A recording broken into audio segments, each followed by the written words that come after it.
How's it going, guys? This is David Carmichael II, and we are back again on the Caption the World podcast. I have my good friend here, Philip Jayhawk Chan, and we are back with part three of our three-part series, our final and our final part of the series, man. Philip, how you doing today, man? I heard before you Yeah, get into it, I yeah, heard that you just got back from Miami. It was called the 10X conference, I yeah. believe. 10X Grove Conference, man. I'm doing well, still recovering a little bit. Yeah, Yeah, it yeah. was a huge, event held by the Grant Cardone and the 10X community. He brought in a lot of great speakers. I'm talking about Peyton Manning, Mike Tyson, Tyler Perry, Mm. and just like all sorts of successful people, and reminding us of success principles, right? So, and the networking is always phenomenal at these kind of events as well. Like even the first day, I mean, we went to like midnight, and then the subsequent days after, every day it was after midnight,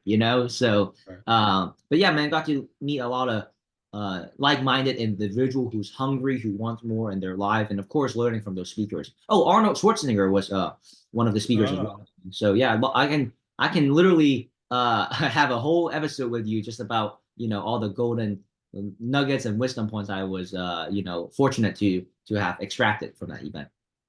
That's awesome, man. So, well, let me ask you one thing about that event. Who Yeah. was your favorite speaker, or did you have like multiple Well, ones? I would say okay. So it's not who my favorite speaker was, but more so who I resonated with the most. Okay, so Okay, for me, it would be Tyler Perry because his okay, story, really aligns with mine. Like I can, like I said, recite successful principles at this point. Like the fundamentals of what it takes, for the greats to become the greats. So like they always talk about how the vision, right, takes precedence over the mechanics. It's not about the amount of times you get hit, but the amount of times that you get back up. Mike Tyson said, as discipline, it's important. Discipline is doing something that you hate doing, like it's something that you love. I, yeah, I, I want to say that again. Doing something that you hate doing, like it's something that you love. And if you do that, I mean, you usually end up at success, right? So, correct.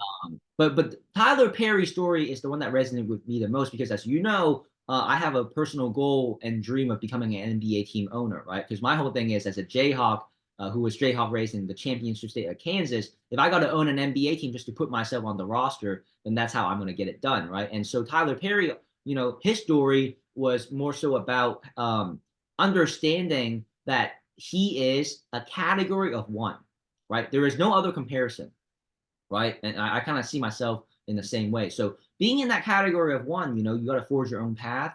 And for him, he talked about how there was this 7 year time period. Like it didn't happen in 7 weeks, right? And I mean, I'm going to cut all the details, but basically he had this like play, and Medea, I think, yeah, Medea, You're and right, right. he built his fan base, off of that same play, right? But instead of it taking off in 7 weeks, it ended up, being 7 years. But a lot of lessons that he learned, the trials, tribulations, the experience, the wisdom, because at one point he was about to give up. And, he also, talked about the spiritual side of things, right? And being connected with, the creator of the universe. And so, he would always have this voice come in and have a conversation with him. And so I learned a lot from that as well. And essentially, he talked about the importance of building his own fan base during those 7 years, right? That he can always go back and get feedback from. But then on top of that, owning his own, IP, owning his own plays, his own writings, his own scripts, because Mhm. Hollywood, right? They couldn't do anything to him because he owned everything. And Correct. that was a huge component, right, that led to his massive success now. Because no one could ever take it away from him. No one could say, oh, we're 50-50 split. You know what I mean? Like it was under Correct. his own name. So, but more importantly, outside of that, like I said, is when he was like recognizing that he himself is in a category of one, right? There is no other comparison, and so because of that, he had to keep committed. He had to stay committed to the vision because he knew that his was a unique one, right? And there's only one Tyler Perry. There's only one, entertainment vision that he wanted to bring to reality, right? And that was really, cool because I certainly resonate with that, and I mean with my whole NBA story. And another thing that he talked about was in regards to success, like the people that you're with, man, the inner circle that you operate with, it really means a lot, like because they're gonna influence your thinking, influence the way you look at things, right? So keeping that as pristine as possible, will allow you to have someone to lean on when you need it, right? And also allow you to grow, accordingly with the right support. So that village, that foundation is so key because you have a village and resource to lean in on whether you're going through ups or downs in life, so to speak. Okay, that sounds good, man. I'm glad you had a great time at that conference. It was like a weekend thing, or Yeah, it was like, during the weekday. It was like Tuesday through Thursday, and then they had a bonus mastermind, on Friday. And what I also a common theme that I saw between Tyler Perry and Grant is, they didn't have their first kid and they didn't get married until they were in their like mid 40s. Like I right, think Grant had got married around 44, 45, and same thing with Tyler, and he talked about that because he's like, man, I had my first kid at 45 and I'm 54 now, and that also helped me just look at things because I always said, ever since getting out of a long-term relationship during the pandemic, because I wasn't ready to have a, family and kids yet. I always, talk about how, man, for me, I'm looking at my late 30s and early 40s. But when you have a right. conversation with like people of traditional and conventional wisdom, they're like, oh man, like that's kind of late, don't you think? Blah blah blah. But when I look at, because I want to be not just great, but I want to be one of the greats, like and so when you look at life in that category, that also made me uh, go, okay, yeah, I'm on the right path because that's what these people have also done, right? They kind of delayed bringing in another person and, a baby into their life until they had themselves figured out. You know what I mean? So Correct. that's kind of the same philosophy that I've always operated. But it just feels nice to get that validation and confirmation from successful people who've done it ahead of you, right? Yeah, I'm glad you mentioned that too, man, because I'm 33, I'm not married, don't have any kids as well. And it's been times where I would think like, you know, is it getting too late for me to, get married and have kids? But just hearing you say that brings further validation to me as well that, it's we got plenty of time, man. Like, we're still young and there's no need to rush. And, whenever you're ready, man, that's gonna be the right time. Well, Once you rush into it, then you're gonna wish you waited I just and want to just real talk, right? I just want to put this out there. If you're someone who don't have goals and dreams and a big vision, I think having kids and a family is just your way out. It's an excuse. It's like, oh mm, well, I'm busy now because I'm because of my family and kids that I got to take care of. I can't go after my goals and dreams. You know right. what I'm saying? I feel like a lot of people they succumb to societal status quo and like conventional wisdom, and then if they're not, committed to hustling, they just use it as a little blanket, a security blanket, and a statement to run away from. You know what I'm saying? So that's kind of my two Yeah, cents. That's how I yeah, feel. yeah. I can see how that can be for some people, man, for sure, man. But when you have the opportunity to do it the way you want to, and you can just take your time with it. I always think that's the right way to go. Oh yeah, man. And whenever you're ready, man, just don't ever rush into anything that you're not ready to do. Because You I know what mean, I mean? in a way So too, David. Like, don't you think it would be selfish if you don't even have yourself figured out yet, and then you want to bring in like someone who's going to be dependent on you? Like, you're still a mess. You know what I mean? right. Like how are you going to be a great parent, to your kid if and be a great role model to them if you're still trying to figure yourself out? You know what I mean? So, Yeah, man. I know everybody has different circumstances, but for the most part, if you are in the position to get yourself together first, mhm. and I would suggest you do that. Because bringing a kid and just getting married overall, like you have to be at your best self because you can't get into the relationship or a marriage or have children if you're not all the way together. And I know we always can improve on ourselves until the day we die, but you still want to have some sort of you know, um, be stable in a way to where you can take care of a family. You know what I mean? Because Of the course, and I think that's why a lot of people they end up getting divorced, because they got married when they really was not in um a situation where they are able to make it last accordingly because they haven't figured themselves out yet. For sure, man. For sure, I agree. But yeah, that was a little nice, think piece on that, man. But yeah, long story short, moral of the story is, always be, take your time when you're getting into something, man. Don't never rush into things. The vision is greater than the mechanics, baby. You Yes, know? sir.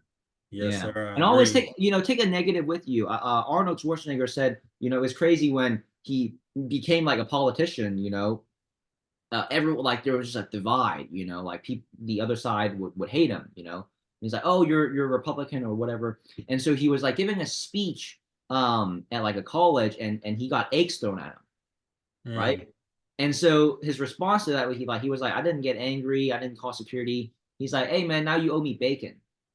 And so Right. so like leaning in on the negativity and utilizing it and so that it becomes an advantage of yours. Like if you smack me in the face right now, I'd be like, hey man, don't forget to hit the other side too.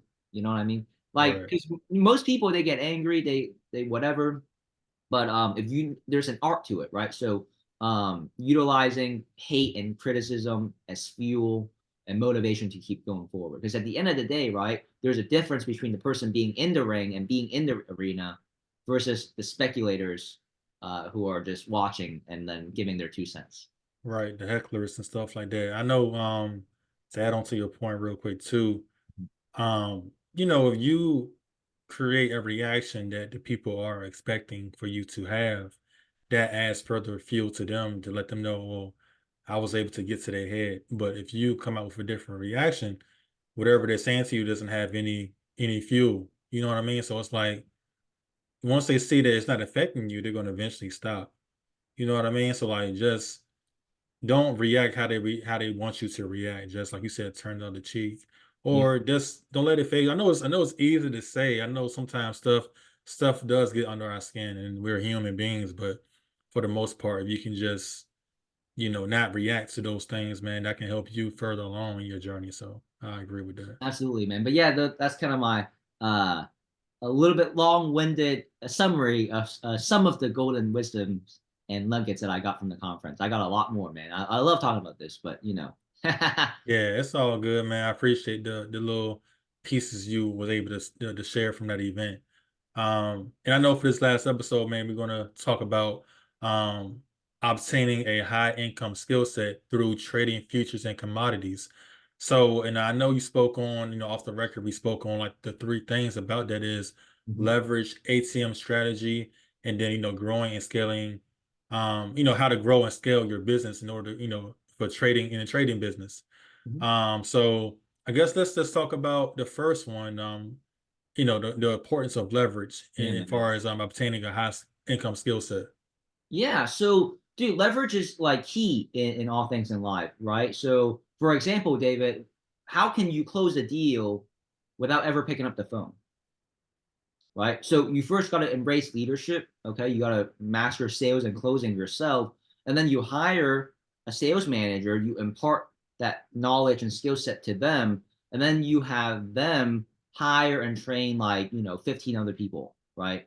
And so at that point, you got a whole sales department dialing for you, right? And that's how you can close a deal without ever Right. picking up the phone because now you have leverage as a business owner, right? To go work on the business and not work in the business, to go after bigger things, to grow expand and strategize and continue the vision, right? By putting in additional departments together. So leverage in this case is particularly important because not all asset classes are created equal. Just as a memory refresher, I touched base briefly about this on the last episode, which is when it comes to any segments of investing, any asset classes of investing, you want to look at three aspects, right?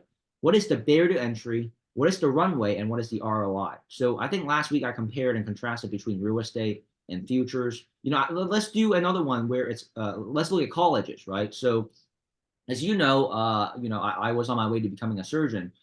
So medical school would be an even longer, time frame. But if you let's just talk about college in general, right, and take away the med school. So most, and I'm just talking about on average. So most college degree nowadays is at least what 5 to 6 figures, right, as a minimum requirement. So you're gonna have 5 to 6 figures as the barrier to entry. The runway, right, the time frame to break even or become profitable is what 5 years to get a college degree, right? It wouldn't be break even or profitable, just getting that piece of paper. Right. And then the ROI is, a 40K, a 30, 40, if you're lucky, 50K entry level position after 5 years, right? But remember, you're 5 to 6 figures in debt, having spent 5 years to get a degree, just to, get a job that pays 30, 40, or 50K, right? Initially. Right. So if you look at the futures and commodity financial markets, because of the brokerage that we use, okay, because what I'm saying is, even if you typed in on Google, popular brokerage to trade futures and commodities, one of the first one that pops up says interactive brokerage, right? And so even within the industry, there are nuances. So for example, if you were to trade one contract of the Dow US 30 index on interactive brokerage, it's at least $12,000. Okay.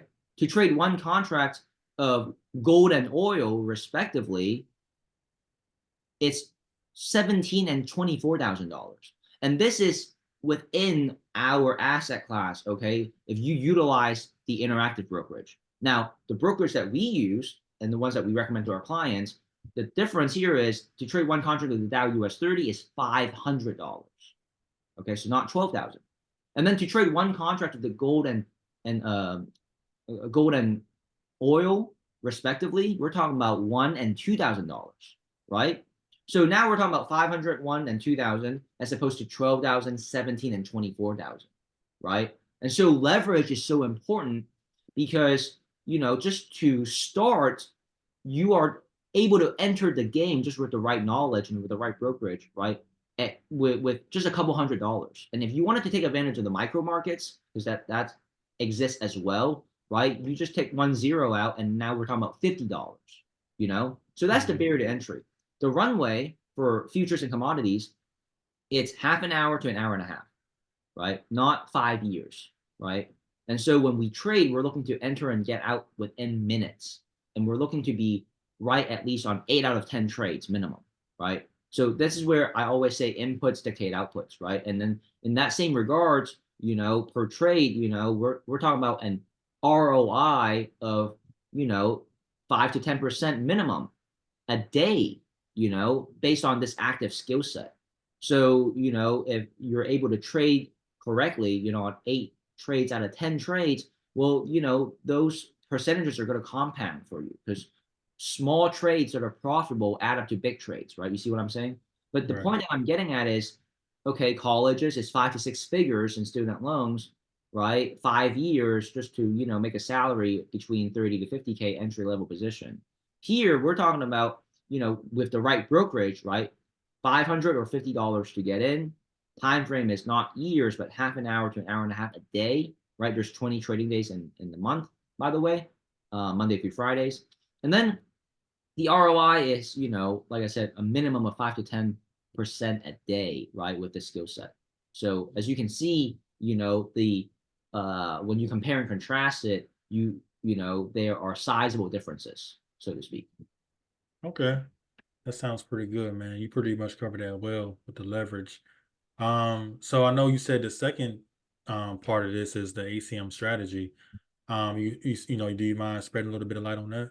The ATM strategy just basically talks about how if you learn the skill set right, you can actually leverage the futures and commodity financial markets as if they're your own personalized ATM machine, right? Gotcha. And wouldn't that be amazing to show up every day when you trade the markets, right? Knowing that because you have a proprietary system backing you, you can extract points, to your will. And because you're extracting points the right way, you are going to profit accordingly, right? So off Right. of one contract, okay, one contract of the Dow US 30, 1 point is $5.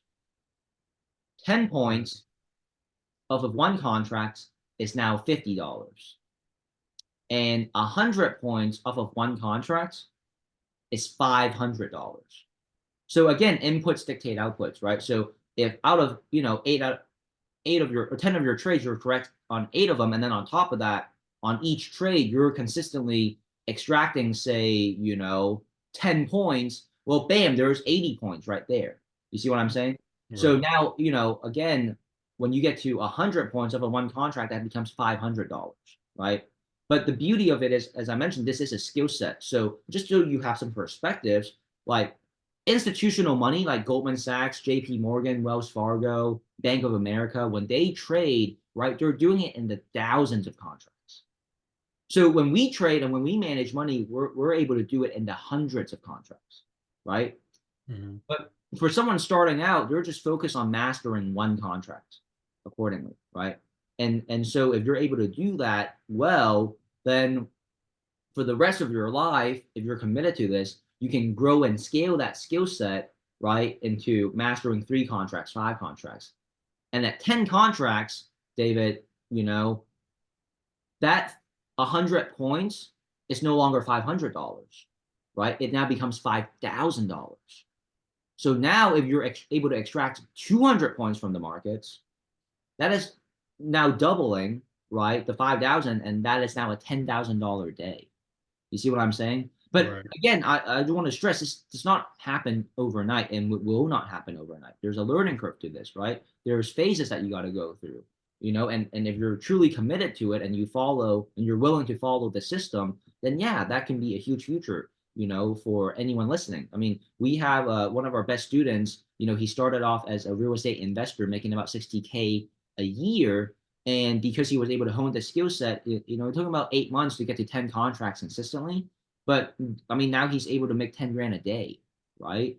And if he traded all 20 trading days, that is now a $200,000 month, not a Mm-hmm. $200,000 year, but a $200,000 month. So just think Right. about that, right? If you're committed to learning the skill set, that's the beauty of it, right? Is that you can grow and scale it for the rest of your life. Sounds good, man. Yeah. That's a good thing, man. I know, like, something like that. I feel like it does take patience. And so, what would you say to somebody that maybe not getting? I don't want to say like not get the results Hmm. they're getting, but maybe they're thinking they're going to be making a certain amount of money in their head. They're thinking, I want to make this much amount of money in this time frame. What kind of advice can you give to somebody that's like in it to make money real fast? Like, how can you switch your mind to be like this to be patient with it? Or, what do you really expect when it comes to that? Yeah, well, what I would say is don't first and foremost recognize that money is a byproduct. Like it's literally a outcome. So Right. how are you generating that money? And so that's why I always say inputs dictate outputs. So whatever you're doing to generate that income, right? Focus on that and just and make sure you do more of it and do more of it efficiently, do more of it in a better way, right? And do more of it in a bigger way. Because if you do all those right, like for you, for example, like you have a way of generating income through Capture the World apparel and Capture the World Festival, right?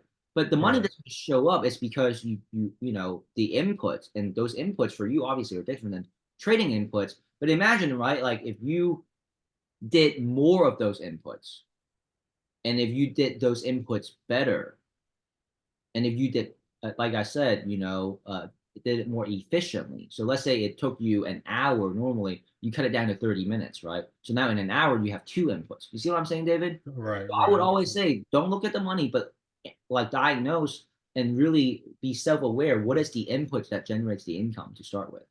And just plant as much seed as possible. And in regards to trading, now there's a system to follow. So, how we get our clients profitable, David, is not randomized, right? So you want to first be a sponge. So there's 3 phases. Now, I come from surgery, so I'm just going to use this example because I think it really illustrates, a clear picture. I think we can all agree, David, that there's a fundamental difference between learning surgery and actually performing surgery on a live patient in a live OR room, right? Right. Okay, so that right there is live trading with real money. See?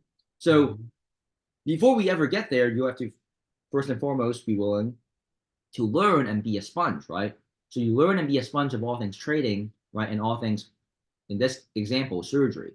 And then you want to make sure you have more successful surgeries than non-successful surgeries on a mannequin patient, right? In this case, simulated environment, simulated trading, before you ever transition to live, right? Because if you're not more successful, if you're operating on a fake patient and your surgeries are not, you know, consistently successful, where you have more successful than non-successful surgeries, why would we ever trust you to go and operate on a live human being, right? Think about that. So Right. it's the same concept here. That's why I say make sure you have at least out of 10 trades, 80% of them, 8 out of 10 are correct, right? And you make sure you do that on the simulated environment first, and you're treating the simulated like it is the real environment. And only when you're able to perform consistently can you give yourself that badge of, okay, I have graduated from here, and now I'm going to actually put real money on it. So there's a system that we follow, but as I mentioned to you, right, it's also, this is like a two-way street. If you're not willing to follow that, then it now becomes gambling, right? Right. And sad to say, that would now be on you, not on us, because we have the system to get you successful, but you got to be willing to follow it. That's right, man. Definitely takes commitment, Yeah, for anything you do. And the more, like you said, the more committed you are, the better the results you'll get. Um, so I know the last thing about, the third thing of what we've been talking about is growing and scaling your skill set in order to grow and scale a trading business. yep, So let's shed some light on that before we wrap it up, man. It's been a absolutely, good man. conversation so far, man, for sure. Yeah, no, always, like always. So I kind of, touch base on that briefly in terms of the size of the contracts and comparing it to how institutions trade versus how we manage money, right? So Right. the pathway can be there for you, right, if you're willing to grow and scale the skill set. Because basically what happens is, first and foremost, you can trade more contracts, right?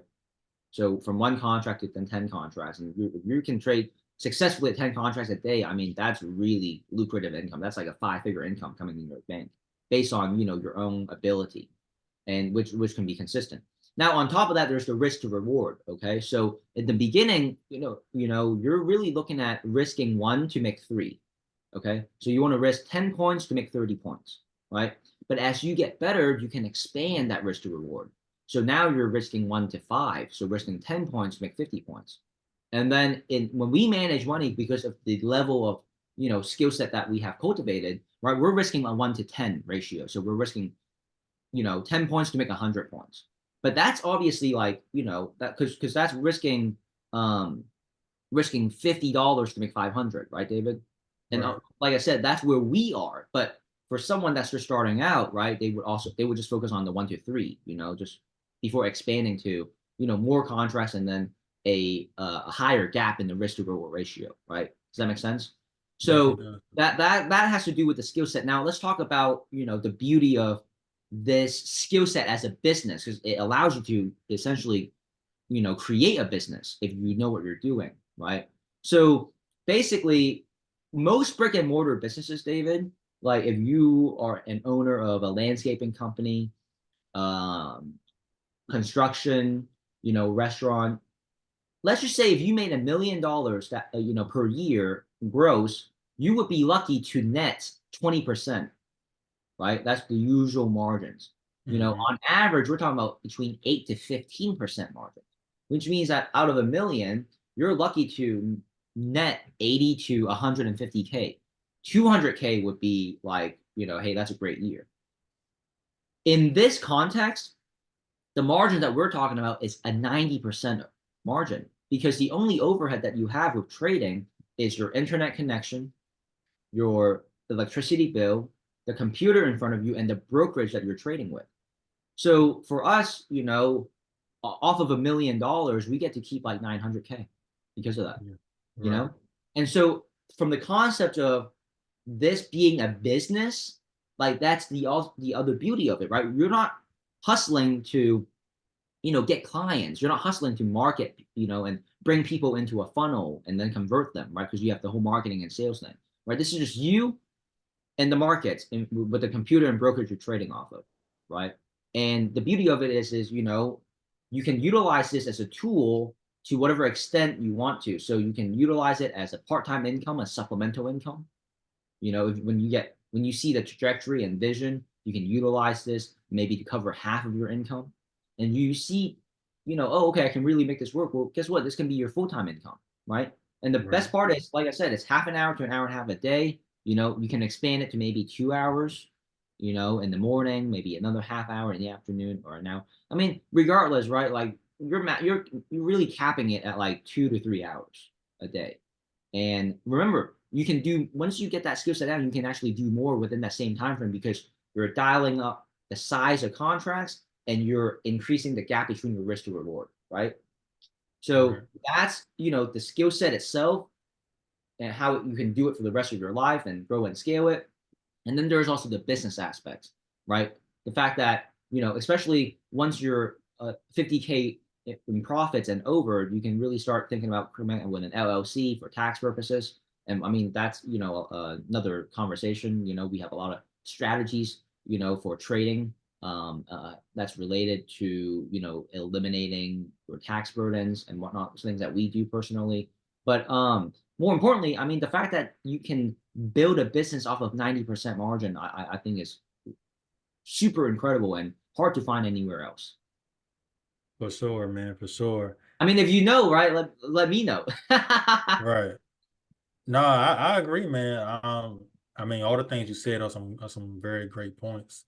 Um, but yeah, man, it's been a pleasure speaking with you, Mr. Philip Jayhawk Chan. Gotta make sure obviously the Jayhawk part. I love it. I appreciate you, Um, man. no doubt, man. So like, it's our last episode of the three-part series. I know. But do you have any like, final words you want to say to our audience before, we get out of here and Well, I just want to, I want to say thank you to you, man. You've been such a gracious host. Capture the world together. for That's what sure. I would say. If you're listening, man, let's capture the world together. I know David's got a festival coming up in June. Make sure you pay attention to it, look into it. He also has awesome merchandise. As a matter of fact, I'm going to make sure that I get myself a hoodie because I particularly love long sleeves and hoodies. And Sure. no, man, for my closing statements, man, I just want to say, man, support David. Reach out to him if you got a story because he's just a great dude. With a great vision as well. And as I talked at the very beginning, right, from learning from these successful people at the 10x Growth Con, the vision takes precedence over the mechanics, right? If you have a dream, if you have something that you want to accomplish, understand that it is predestined ahead of time for you. Like otherwise it wouldn't be yours. It is actually a universal sign for you to go claim it. It's already meant for you, but you got to be willing to do the work and prove that you're worthy to overcome all challenges and obstacles. Because otherwise, right, you wouldn't have that bug in you, to go after that certain thing. So, like I said, man, capture the world together is what I would say, David. And thank you for having me on. Likewise, man. Thank you. And so all of our listeners, if this is your first time listening to this episode, feel free to go back and look at the part one and the part two of the series as well. So you can, get everything out of the series that we, were able to record together, man. So, and Philip, one more time, man, let's tell everybody where they can find you. And so the people that might be listening for the first time, they can, find you and get in contact with you.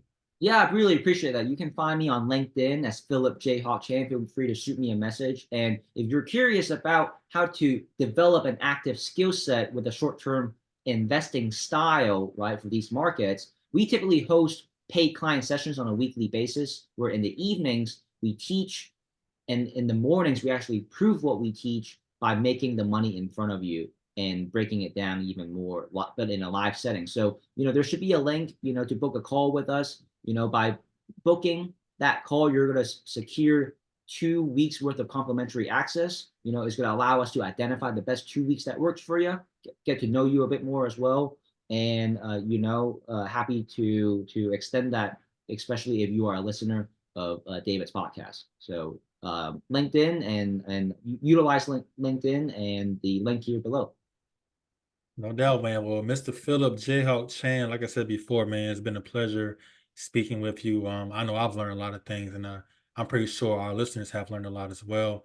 And yeah, man, this is David Carmichael II. I appreciate all of my Spotify listeners and all of our Apple Podcast listeners.